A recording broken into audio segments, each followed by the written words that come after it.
guys, and welcome back to my channel. The case that I'm going to be looking into today is a huge one. It is of the infamous serial killer, the Yorkshire Ripper. He was an English serial killer who actually gained this name from the press. And he actually recently passed away on the 13th of November in 2020 at the age of 74. Now, I will just say initially that some of the women that he attacked in the beginning, as he grew more infamous, didn't actually realise that they had been attacked by the Yorkshire Ripper initially.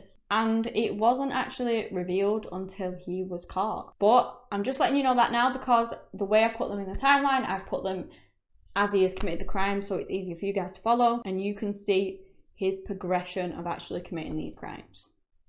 I'd just like to let you know, I mean no disrespect whatsoever to anyone I'm going to talk about today. I've simply gathered all of this information from the internet and compiled it into a video for educational purposes.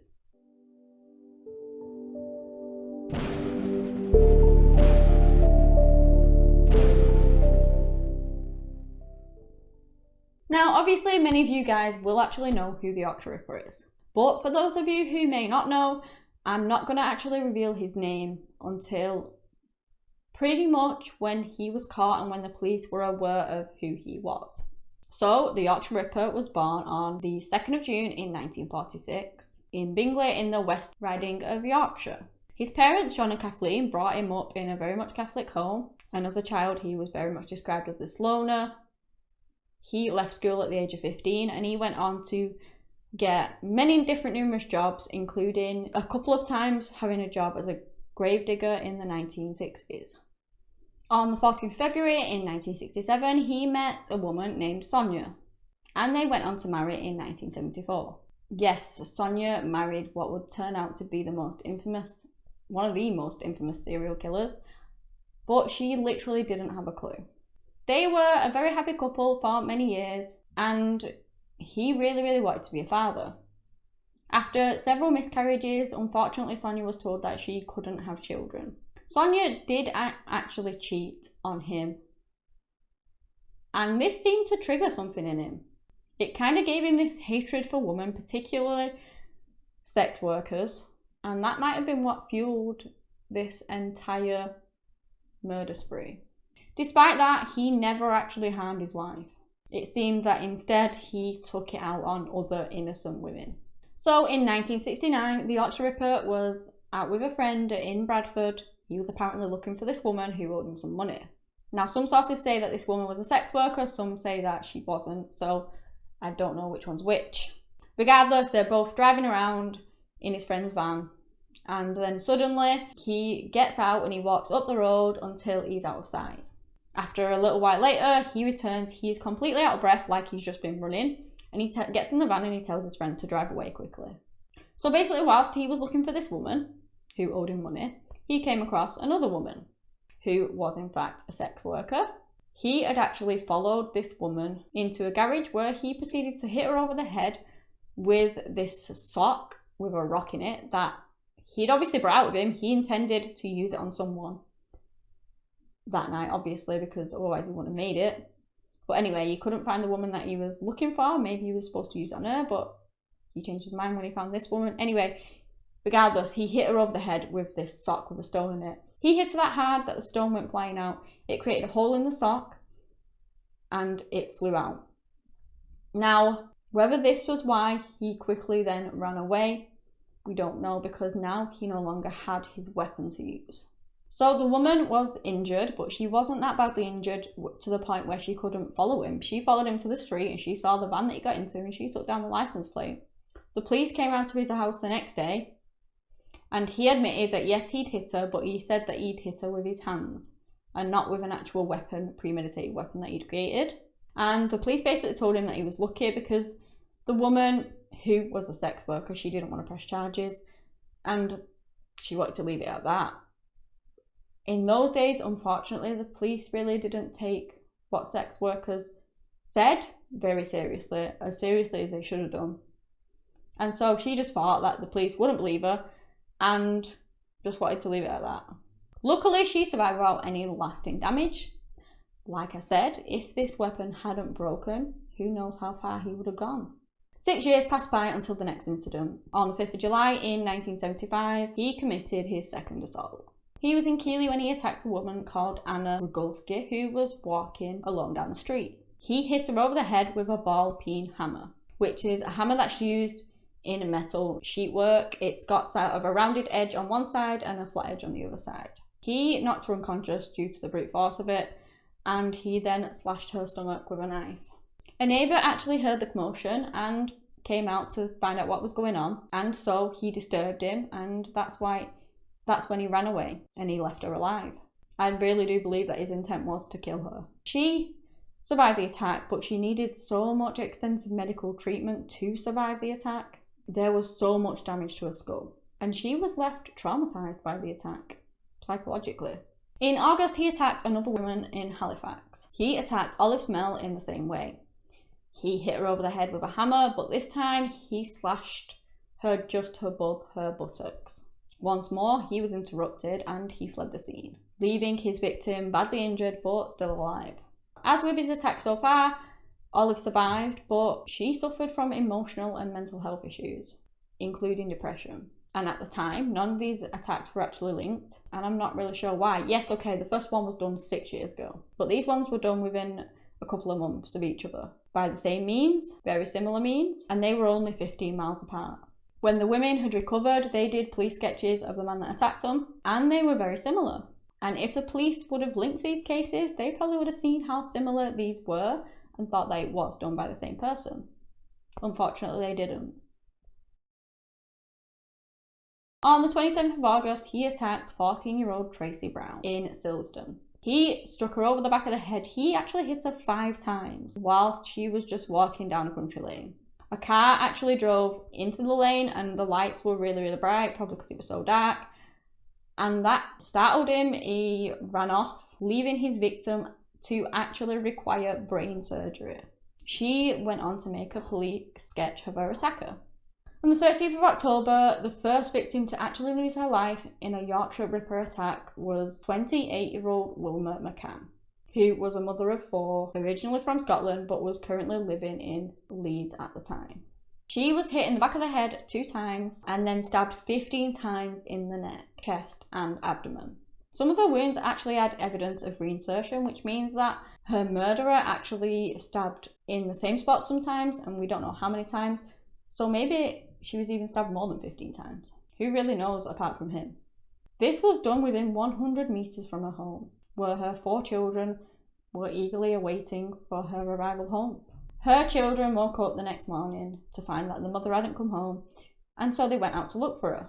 They literally searched close by to where her body actually was, but it was cold and it was dark, and luckily they were actually spared finding their own mother's body. Obviously they didn't find her, they went home, and that was when they got a knock at the door and it was the police. They sat the 4 children down and basically said, "Your mum's been taken to heaven, you're never going to see her again." Her body was actually found by a milkman who was delivering milk close by to this field. When he discovered this shapeless bundle, as he described it, he went over to find out what this was, and he realised it was a human body, Wilma McCann's body. Her body was found with her clothing in kind of opposite directions, like a top pulled up, and that kind of made police believe that it was a sexual motive. Now, Wilma was a sex worker, and so they couldn't really do a test on her, because if they did this test to see whether she had had sex that day, it probably would have found that she did, because that was her job. It only can reveal whether someone's had sex, not whether it was consensual or whether it wasn't. Not only that, it was the 1970s, their testing was very basic, and that test wouldn't really have revealed much. There was no DNA evidence found on her, no footprints, no murder weapon, there was literally just nothing.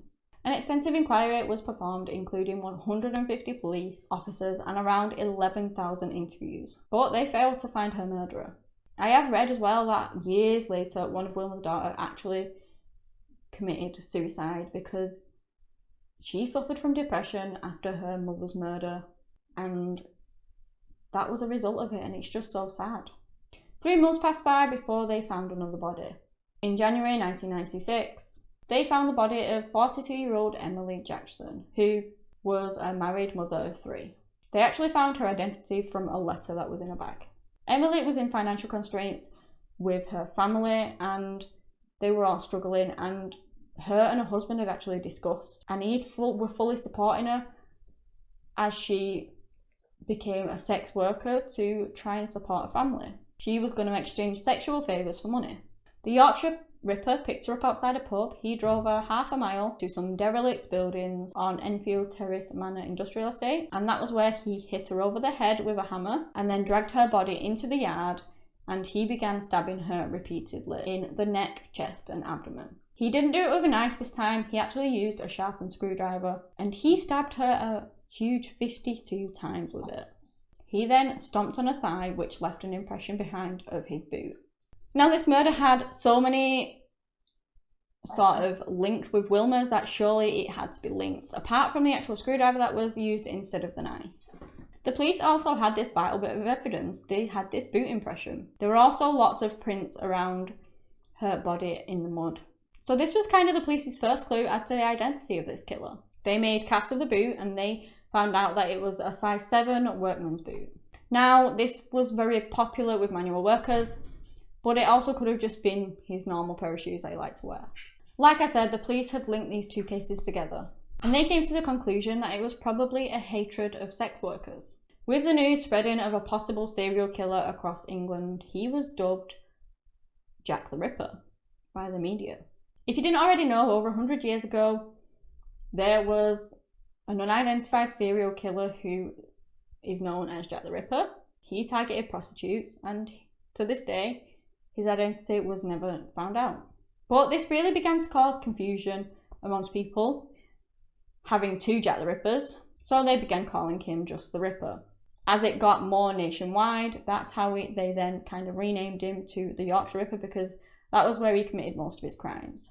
So the police, in a normal circumstance, would go and look back at kind of assaults that had occurred to see whether any kind of matched that of the killer, but they kind of didn't really look into Olive and Anna's because they weren't sex workers, and they thought that his only target was obviously sex workers. So had they have gone back, they would have seen the sketches that were very similar, and they possibly would have caught this man a lot sooner, but they didn't. They disregarded it because, like I said, it didn't fit the profile they thought he was going for. For over a year, the police were kind of waiting for another body to drop, in a sense. Obviously, they realised they had a serial killer on the hand. They were just waiting for him to do it again. Now, he didn't, and that wasn't for lack of trying, don't get me wrong, because the Yorkshire Ripper was trying to kill women. For some reason or another, he just couldn't. He got interrupted or anything like that, and he actually ended up leaving without actually murdering. On the 9th of May, he attacked 20-year-old Marcella Claxton in Leeds as she were walking home from a party. She had accepted a ride home from a stranger, and as they were driving, she basically asked if she could get out because she needed the toilet. He pulled over, and as she got out of the car, he hit her over the head with a hammer. He knocked her unconscious, and when she woke up, he had gone. Her head was bleeding so badly, she actually took her underwear off and used it to try and stop the bleeding as she walked half a mile to the nearest payphone to call the authorities. She was actually pregnant at the time, and unfortunately, she lost this baby due to a miscarriage. As she was recovering, she made this sketch of her attacker, who was very, very similar to the other two. But once again, it was discounted because she wasn't a sex worker. Then a year later, on the 5th of February in 1977, the Yorkshire Ripper struck again. Irene Richardson, a 28-year-old mother of 3 who was working as a Chapeltown sex worker in Roundhay Park to actually provide for her children since her husband had left her. Irene was bludgeoned to death with a hammer, and then her body was mutilated with a knife. It was clear at this point that they had a serial killer on their hands, with 3 murders committed in the same way. Now, this man had never ever tried to hide his bodies. He just kind of left them out in the places probably where he'd killed them. But this one was a little bit different. There were drag marks in the mud where he had moved a body a few times and tried positioning it in it was spelt the most shocking way so that whoever came across her would find her in the most shocking way.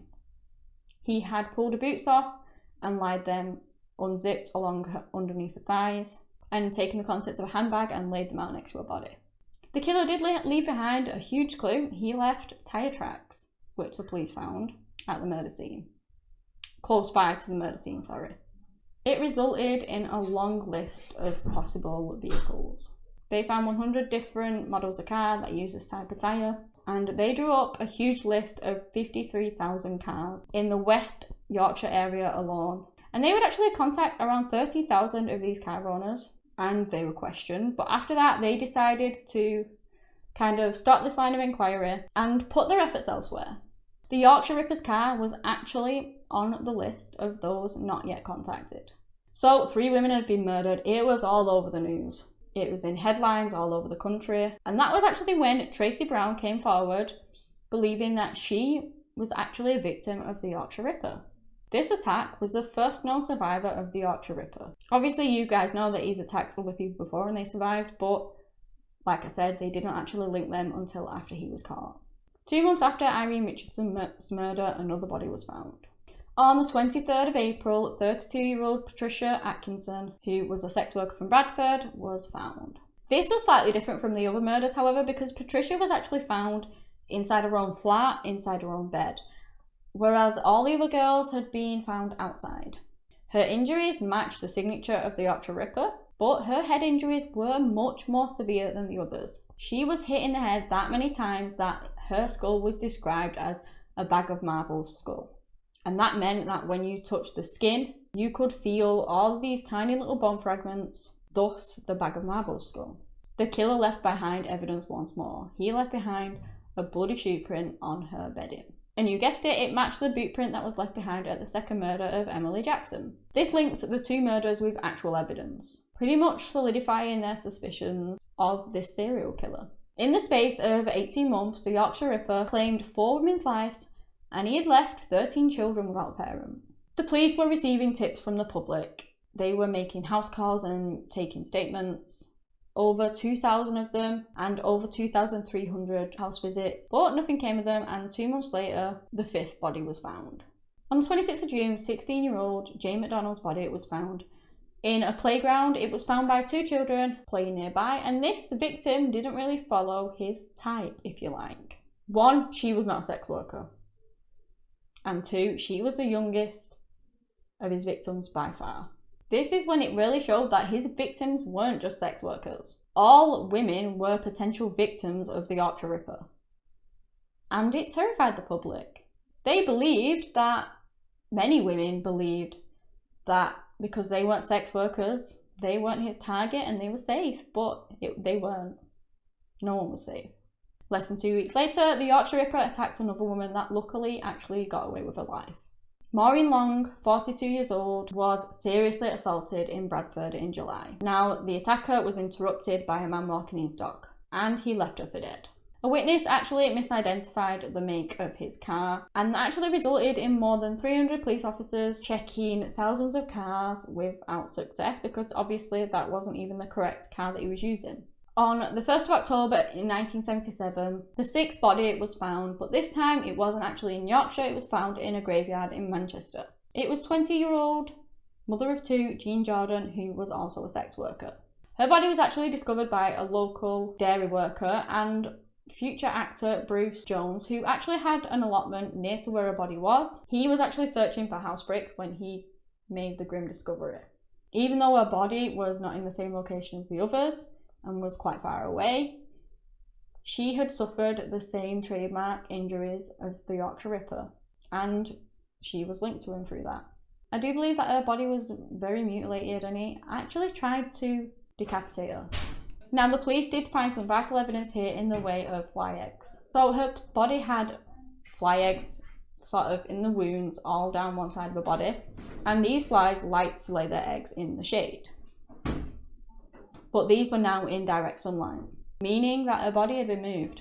So her body was most likely in the shade. The flies then proceeded to lay their eggs, because that's where they would lay their eggs, in the shade. And then later on, the killer had come back, possibly to retrieve something. He had forgotten maybe. And then he moved her body, which was now in direct sunlight, thus the fly eggs being kind of laid in the wrong sort of shade. It was actually initially thought, I believe, that Bruce was a suspect as to being the Yorkshire Ripper because of how he found her body. He did go on to state that finding her body did really have a negative impact on his life. Around a week later, somebody found a handbag close by to where her body was discovered, and they figured it might have been hers, and so they handed it in to the police. It was her handbag, and they found a vital clue. In the secret compartment of her bag, they discovered a brand new £5 note.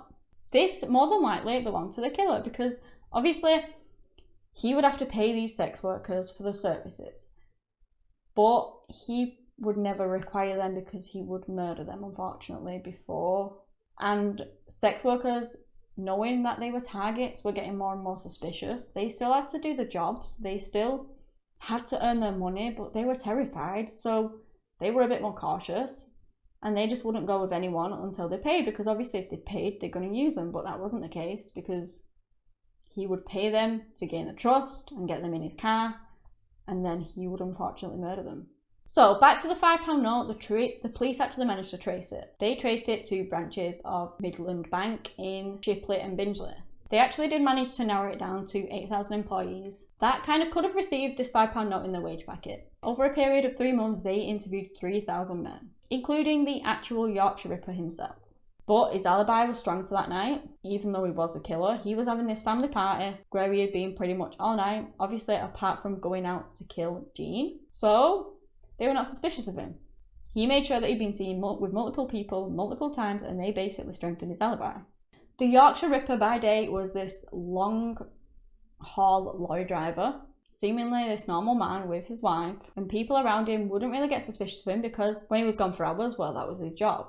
Not only that, his wife had OCD, so every time he came home, she made him wash his clothes.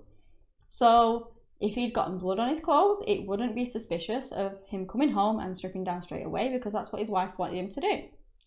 He would simply just go and wash them and wash away any evidence. Seems that he had a lot of these things that would kind of allow him to perform these murders without suspicion. The police were really frustrated, understandably. They had this vital piece of evidence, but they weren't able to trace the employee that it had actually been given to. The Yorkshire Ripper was around the 400th man to be interviewed that weekend. And when he was eventually caught, he literally said that he could have absolutely told them anything that day in the interview, and they would have believed him because they were just so tired and kind of, in a sense, fed up of interviewing all these men that he could have just said anything. Not only that, he also did go on to state that he realised that the £5 note, the brand new £5 note he'd given to Jean, could be traced back to him. And that's why he went back to the body. That's why he later went back to the body. He ended up moving her because he was searching for this £5 note, but he didn't find it. 2 months later, on the 14th of December, the Yorkshire Ripper attacked 25-year-old Marilyn Moore, another sex worker from Leeds. He hit her over the head as she got out of the car, but somebody else drove up and he panicked and he fled.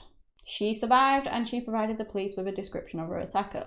Tyre tracks at the scene matched those found from the early attack of Irene Richardson. Marilyn was thought to be the big breakthrough for this case because she had seen her attacker, she had seen his car, and she gave the police descriptions of this, but unfortunately she accidentally gave them the wrong car. So they looked into all these car leads, they focused more on the car rather than the description of him, and the car was incorrect.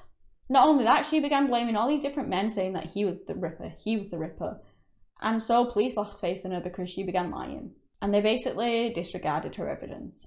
His next victim was mother of two, Yvonne Pearson, a 21-year-old sex worker from Bradford.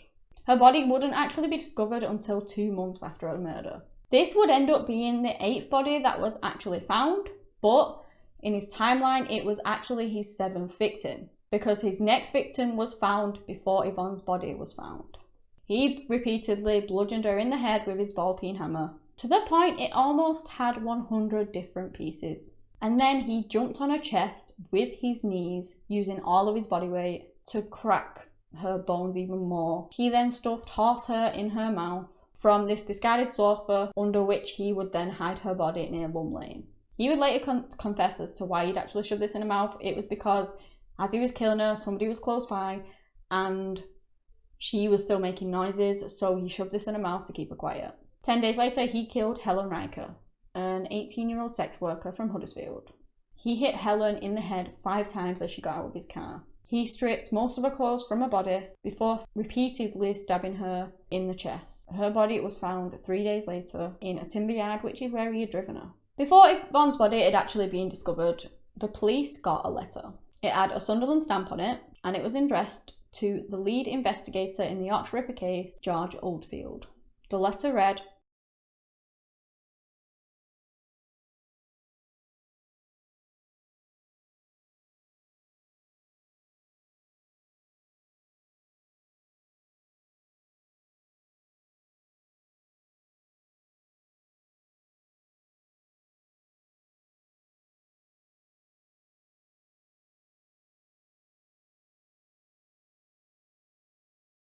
it would eventually be found out that the person that actually wrote this letter wasn't actually the Yorkshire Ripper. So he claimed that the murder count was up to 7, and that the 8th one was Preston 75.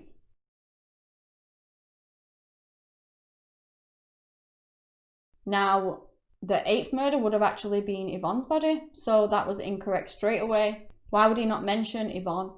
Because if he was the man that actually murdered her. Regardless, it was later found out that this letter wasn't actually sent by the Yorkshire Ripper. On the 16th of May 1978, the Yorkshire Ripper claimed his 9th victim. 41-year-old mother of 7, Vera Millward, was attacked in a car park of Manchester Royal Infirmary. She was a sex worker. She had blows to the head and stab wounds. And the stab wounds were so severe that her actual internal organs were spilling out through them. He had once more arranged her body.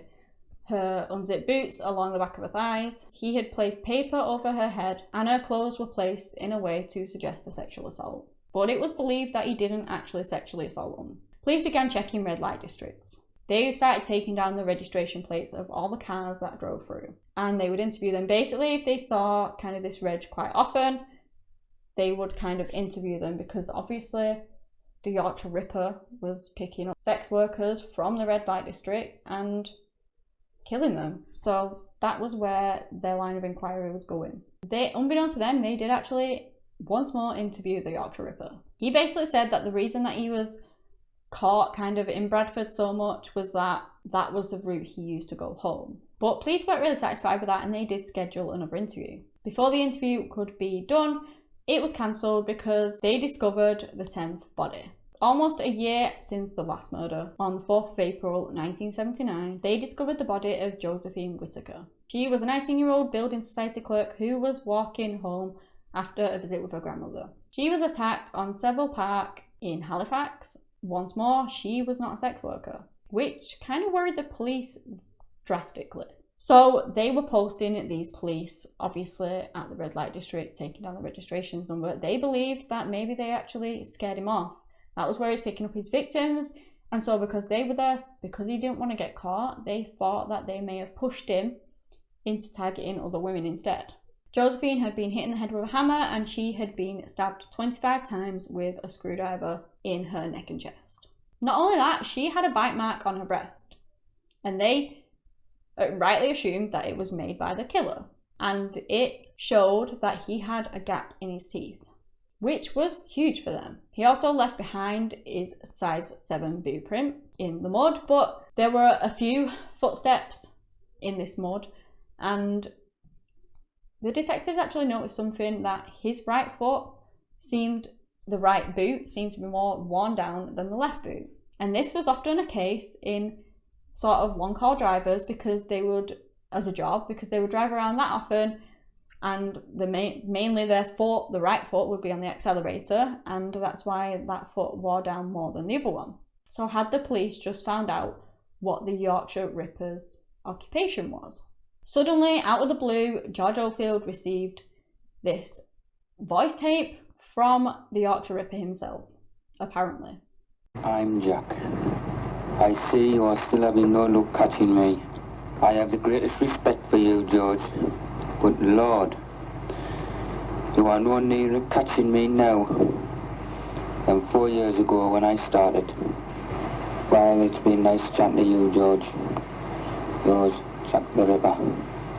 So these tapes could have been a hoax, or they could have actually been genuine.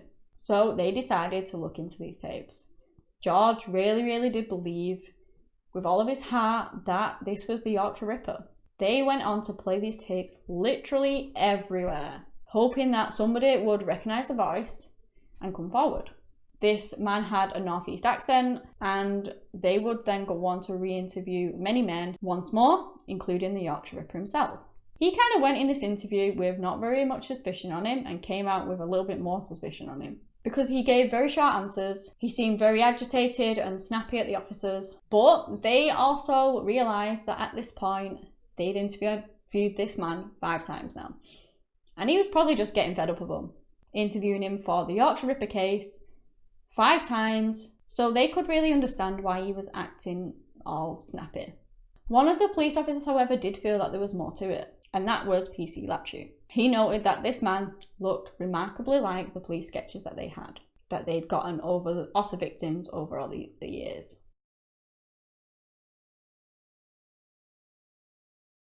He had a gap in his teeth.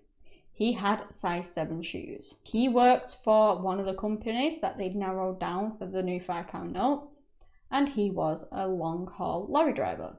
There were so many things that was similar to the killer that he just thought that this was the man. So basically he wrote up this report stating all these findings, stating that he believed that this was the Yorkshire Ripper. He sent it up to his bosses up high, and he dismissed it because he didn't have a northeastern accent. This man was the only one who could see that this was the actual killer. This man was the Yorkshire Ripper, and he was simply dismissed because of his accent. The police kept playing this tape everywhere. They took it to Castletown, which is where they thought this accent was from, and they kept playing it in the hopes that somebody would come forward and recognise it.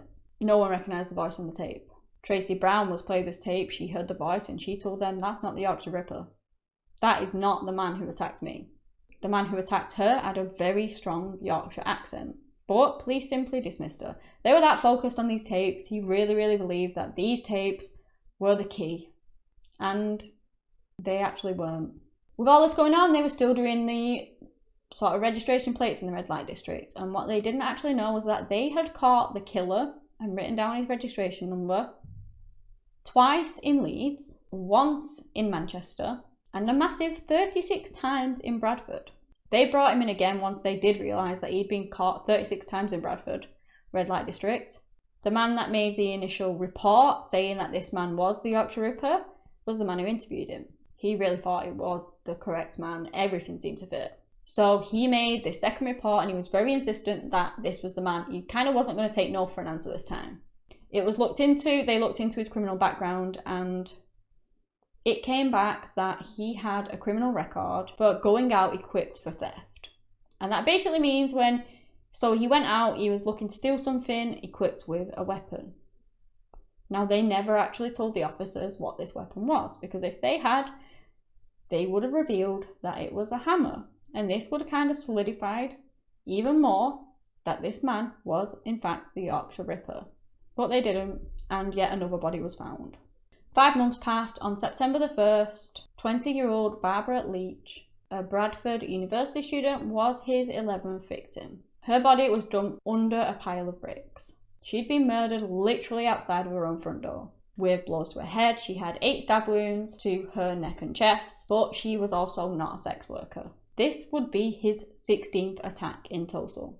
12 days later, police in Sunderland received this call from this man who made the tapes, who they believed was actually the Yorkshire Ripper. And he basically confirmed that it was all a hoax. More than 25 years after the actual event, a fragment from one of the envelopes that was taken to get his DNA allowed them to trace who this man was, and in 2006, he was actually sentenced to 8 years for perverting the course of justice. He also admitted to several letters that were sent in by Jack the Ripper that weren't sent in by Jack the Ripper, they were done by him. This man was John Samuel Humble, and he was actually given the nickname Westside Jack. The lead investigator of the case had been so focused on these tapes, and they weren't even by the Yorkshire Ripper. The accent that were on them wasn't his. It was just so bad because so much time and so much effort, police effort, was put into these tapes, and they were a hoax. The lead investigator of the case at this point was literally working on this case for years, day in, day out. He got so little sleep. He actually suffered a stress-induced heart attack. They decided for health reasons that he should come away from this case, and so he did. The tapes in which George had really believed were the Yorkshire Ripper were just dropped. They'd put in so much effort on it, and they had so many teams working on it, and now these teams kind of had to focus their efforts elsewhere. A group that were actually looking into the tapes decided now to look back into the £5 note. They were able to narrow down the workers from 8,000 to 241, and this once more included the Yorkshire Ripper. They looked into it again, but they got no leads from it. They literally didn't find anything. He had been interviewed another 3 times, making his total to 9. And at this point, they were still no closer to realising that he actually was the Ripper. In April 1980, the Yorkshire Ripper was arrested for drunk driving. The arresting officer believed that, yes, he looked like the Yorkshire Ripper, the descriptions that had been given, and he got in touch with the officers working on the case. They told him that this man had been eliminated from their inquiries. They literally said that the actual Yorkshire Ripper wasn't the Yorkshire Ripper and he had been ruled out. And it's just insane. He went on to kill 2 more women. He murdered 47-year-old Margarita Wells on the night of the 20th of August in Leeds, his 12th victim. He also attacked another 3 women, but they did survive. On the 24th of September, Upada Bandara, I'm sorry if I said the name wrong, but he attacked her in Leeds. On the 25th of October, Maureen Lee, who was an art student, that he attacked in the grounds of Leeds University. And on the night of the 5th of November, 16-year-old Teresa Sykes, who he attacked in Huddersfield. Now, police attended the scene immediately because he attacked her, hit her over the head, and a neighbour came out and he ran away. So they basically got called straight away. They went straight to the scene. They even brought dogs. They were trying to find him so desperately, whilst this evidence was still fresh. Unfortunately, they didn't find anything. And 12 days after his attack on Teresa, he committed what would be his final crime. On the 17th of November in 1980, 20-year-old Jacqueline Hill, a student at Leeds University, got off a bus in Leeds. She didn't realise, but she was actually being followed by the Yorkshire Ripper. She was the final woman to receive his trademark blows to the head and obviously the stab wounds to the chest and neck. Jacqueline's body was found on wasteland near the Arndale Centre. This was actually his 13th murder, and yet the police were still no closer to finding him. On the 25th of November, Trevor Birdsall, who was an actual associate of the Yorkshire Ripper, unbeknown to him, reported him to the police as a suspect. This information vanished into this pile of paperwork that they'd already accumulated, and it never got looked into.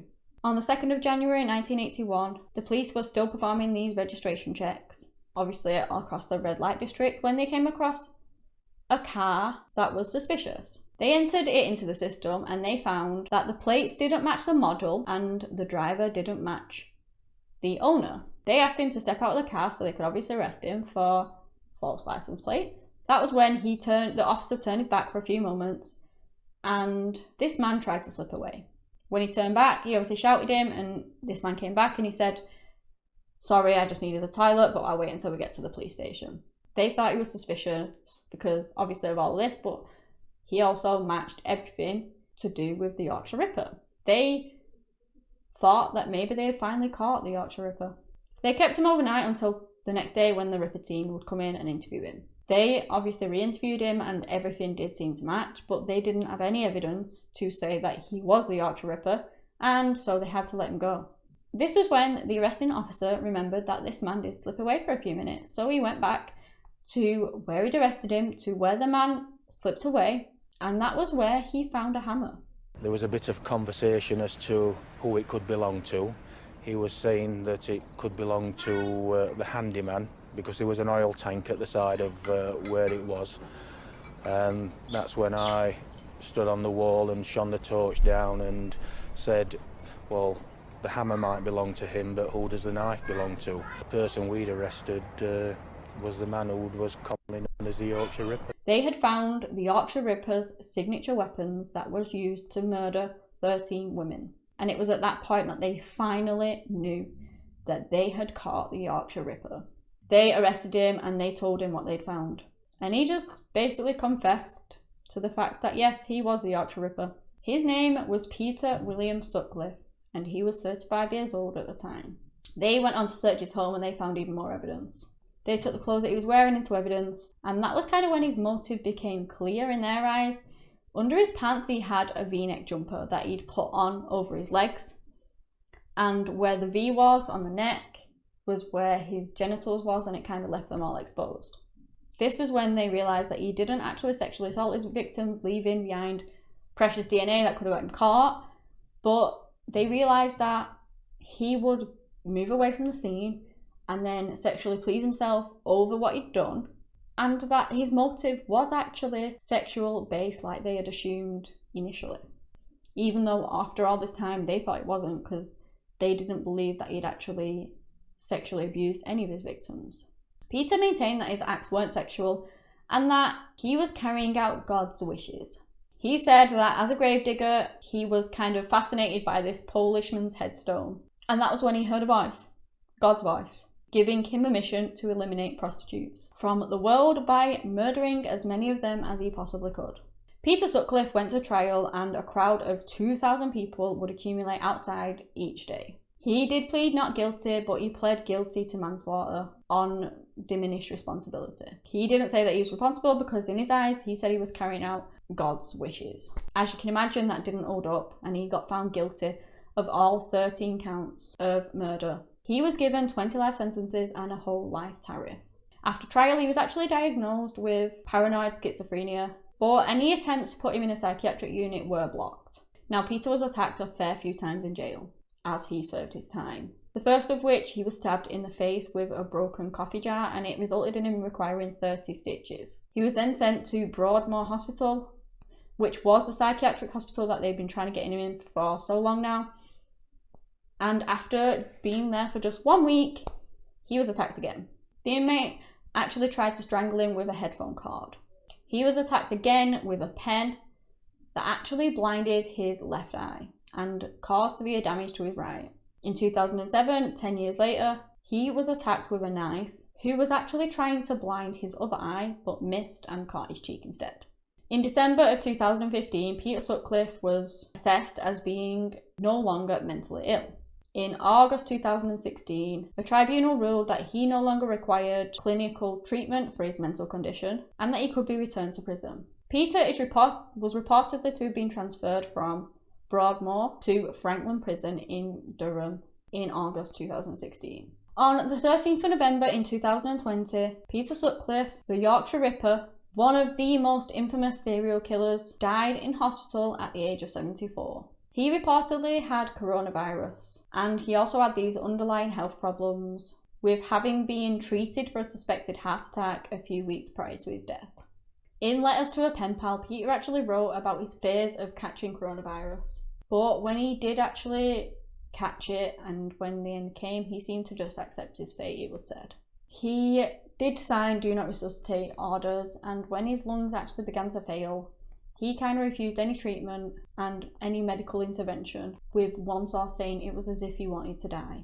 The hunt for the Yorkshire Ripper became the biggest manhunt Britain had ever known. But despite the 2.5 million police man-hours expended on catching him, he managed to evade them, and he continued his murderous spree for 5 years. For more than 5 years. There were just so many missed opportunities to catch this killer, and it just could have saved so many lives. And I'm really surprised how, after interviewing him so many times and having all these things that linked him to being the killer, that they didn't put it all together apart from one man and they didn't catch him sooner. My heart really does go out to all of those people involved. All the people who lost a loved one. Those who had been attacked by this monster, who survived but obviously were mentally scarred and things like that. The people that actually came across the bodies, because they would have had to live with those images for the rest of their lives. And just basically everyone who had been impacted by this case, because there were just so many people affected by the Yorkshire Ripper's crimes.